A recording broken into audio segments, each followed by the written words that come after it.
अस्सलाम वालेकुम। आपको अब्दुल खलीक की अदबी डेरा पर खुश आमदीद।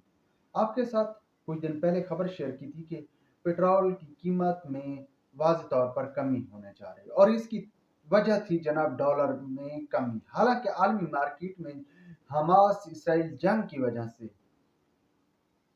तेल की कीमतों में 5% इजाफा देखा गया, लेकिन क्या था कि पाकिस्तान में हाफिज साहब के सोटे की वजह से डॉलर कंट्रोल में था। अब डॉलर का जो इम्पैक्ट है वो तेल पे पड़ना था, तो इसलिए हमने आपके साथ गोश गुजार किया था कि पेट्रोल की कीमत कम होने जा रही है। हाँ, डीजल की कुछ कम हुई है, लेकिन आने वाले वक्त में डीजल की भी अच्छी खासी कीमत कम होगी और पेट्रोल की कीमत भी मजीद कम होगी। लेकिन जनाब पेट्रोल की कीमत भी कम हो चुकी है, डीजल की भी कीमत कम हो चुकी है, चलो थोड़ी सी कम तो हुई है, लेकिन साथ में एक और चीज है जनाब कि डॉलर भी कम हुआ है। जैसा कि कहा किसान की अजनास यानी कि रॉ मटेरियल की कीमतें भी बहुत कम हो चुकी हैं, मगर ज़रूरियात जिंदगी की और ख़ासकर खाने पीने की चीज़ों पर इसका कोई असर देखने को नहीं मिल रहा। दुकानदार उसी तरह अपनी मनमानी कर रहे हैं। खाने पीने की चीज़ों का रेट वही बरकरार है, बल्कि पहले से भी कुछ ज़्यादा इंक्रीज देखने को मिल रहा है। इसके पीछे आखिर क्या वजह? जब रॉ मटेरियल जैसा कि कहा है कि अजनास सस्ती हो गई। अब आज के रेट जो चल रहा है गालबन का कपास का 7,000 के राउंड अबाउट या 7,000 के से कम है, लेकिन इसके मुतबादिल खल है या वनडे हैं, तो वो तमाम के तमाम रेट वैसे के वैसे बरकरार है, बल्कि किसी ना किसी में 100-150 रुपए इंक्रीज हुआ है। अब भाई खालिया वनडे का जो इम्पैक्ट है वो मिल्क की कीमतों पर, दूध की कीमतों पर पड़ता है। इसी तरह जनाब जो है बाकी चीजें हैं उनके भी रेट कम हुए, लेकिन हम इम्पैक्ट नहीं देख रहे कि आखिर चीजें क्यों नहीं कम हो रही, इसके पीछे क्या वजह है।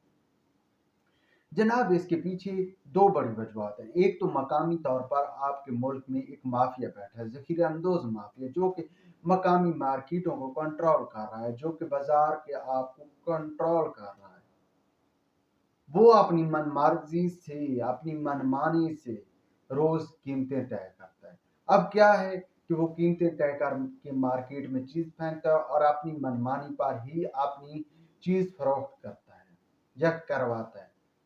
अब यहाँ पर जिला इंतजामिया बैठी है, डिस्ट्रिक्ट सतह पर तमाम अजला में एक मैकेनिज्म के तहत अदारे काम कर रहे हैं, उन्होंने इन मामलों को कंट्रोल करना है। लेकिन क्या है कि दौर इमरान खान से लेकर या दौर इमरान खान में जो सरकारी अफसरान को लत लगी है रिश्वत लेने की, खैर पहले भी लेते थे, लेकिन दौर इमरान खान में उन्होंने बाकायदा तौर पर जो है वो दरमियान में एक पर्दा होता है ना, पर्दे के दरमियान या पीछे से लेते थे कि चोरी छुपे, वो अब मिलजुल कर खाने वाला उन्होंने तमाम महकमों ने बना लिया था। क्या था कि वो अलीम खान की आपने प्रेस कॉन्फ्रेंस सुनी होगी, जिसमें उन्होंने कहा था कि यहाँ पर डीसी और एसी के तबादले 3-3 करोड़ रुपए लेकर कौन करवाती रही है? फरागोगी करवाती रही है। फरागोगी किसकी फ्रंटमैन थी? बुशरा बीबी की। अब बुशरा बीबी कौन है? जनाब साबिक वजीर आजम इमरान खान की बीवी।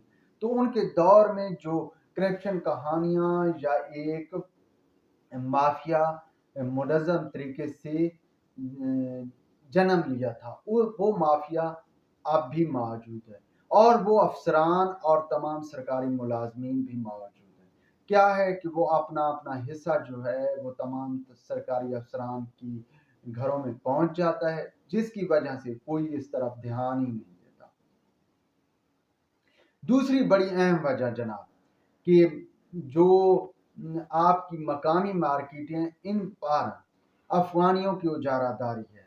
आपकी मकामी मार्केट्स पर अफगानियों की उजारादारी है और अफगानी ही करेंसी फेंकते हैं, अफगानी ही जो है वो यहाँ पर कारोबार करते हैं। क्या है कि जिस वक्त रॉ मटेरियल या खाम हालत में ये चीज़ें होती हैं, वो खुद खरीद कर अपने पास जखीरा अंदोजी कर लेते हैं, या जो मार्केट में चीजें हों वो जखीरा अंदोजी की शक्ल में अपने पास महफूज कर ली, और जब उनकी जरूरियात बढ़ती है वो अपनी मर्जी से मार्केट में चीजें फेंकते हैं और अपनी मर्जी से कीमतें तय करवाते हैं।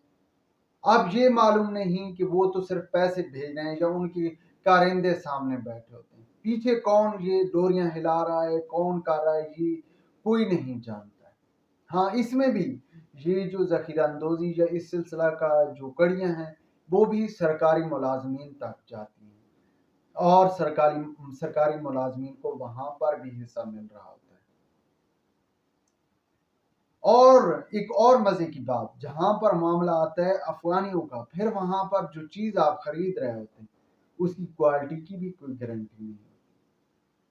उसकी क्वालिटी भी, यानी कि वो क्वालिटी में या वो मसनूआत अपनी असल हालत में नहीं होती, बल्कि उसमें बहुत ज़्यादा मिलावट हो चुकी होती है। जैसे कि आजकल जो है वो बिजाई का मौसम है, काश्त हो रहे हैं, मुख्तलिफ चारा जात फसलें अमूमन पंजाब, सिंध या KPK के कुछ हिस्सों में।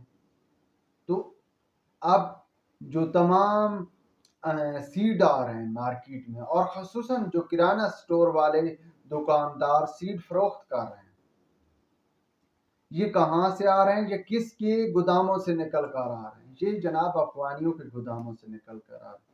अब हैं वो सारी जो डोरे हैं अफगानियों के हाथों में। बज़ाहिर आपको जो है लोकल लोग दिखाई देते होंगे, मकामी लोग दिखाई देते होंगे, लेकिन मालकान अफगानी हैं।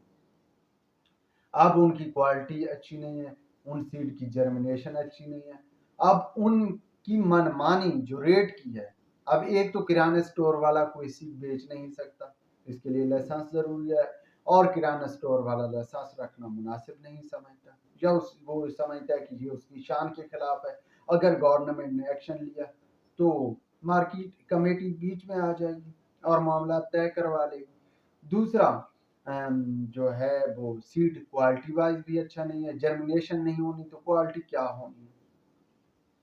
तो अब मेन मसला ये है कि चलो चीज़ें की रेट जब कम हो रहे हैं, डॉलर भी कम हो रहा है, हर चीज़ कम हो रही है, तो कम से कम अब मसनूआत का रेट भी कम होना चाहिए। लेकिन कम ना होने के पीछे यही माफिया है जो कि सब कुछ को कंट्रोल कर रहा है। फिल वक्त इतना ही काफ़ी। व्लॉग के बारे में अपनी राय से ज़रूर आगाह कीजिएगा। खुदा हाफिज।